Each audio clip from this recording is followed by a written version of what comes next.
back to Insights by Alsides. My name is Paul Alsides, and I'm with Keller Williams Premier Realty. In my continued series of the ultimate buying process, we're going to be covering steps 9 and 10, which are ordering the appraisal and contacting your insurance agent. Now, ordering the appraisal, your bank that you finance with, which could be, I'm going to use the example, Wells Fargo, Stearns, or Amex, they're going to contact an appraiser. Now, what that appraiser is going to do is determine the value you purchased your home for to see if it matches up for what you bought it for. Let's use $199.9 because that's what you bought the house for.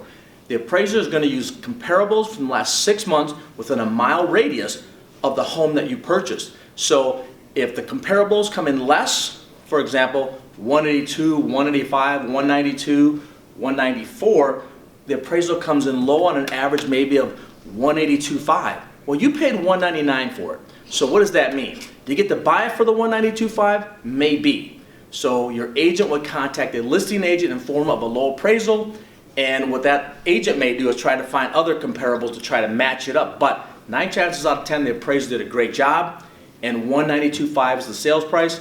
The seller therefore has 2 options.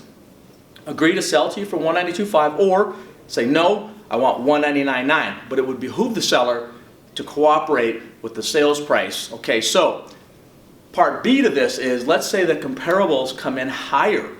You paid $199 for it. Maybe the comparables come in at 202, 207, 198, and the average value comes in higher. Do you have to pay that higher price? No. The whole point of this is to make sure that the appraised value is what you paid for it.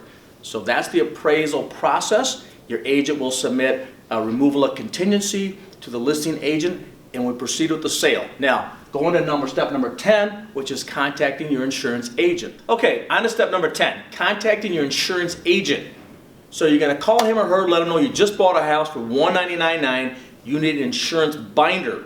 Now, your insurance agent is going to ask you a few questions like, how old is the roof? How old are the mechanicals?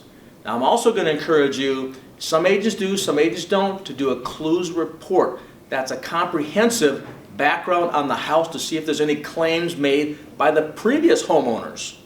Because if there was, that's great that they have new siding, new roof, maybe new windows, but was a claim made against that property? And why is that important? Because that could affect your premium. So make sure that you know in advance if there is or is not one, because if, let's just say the premium should be $1,200, but because of the previous claims, maybe it's $1,500 or $1,600. That's something you're probably not prepared for. So get this information in advance, because we still want to make sure that it's a property that you can afford.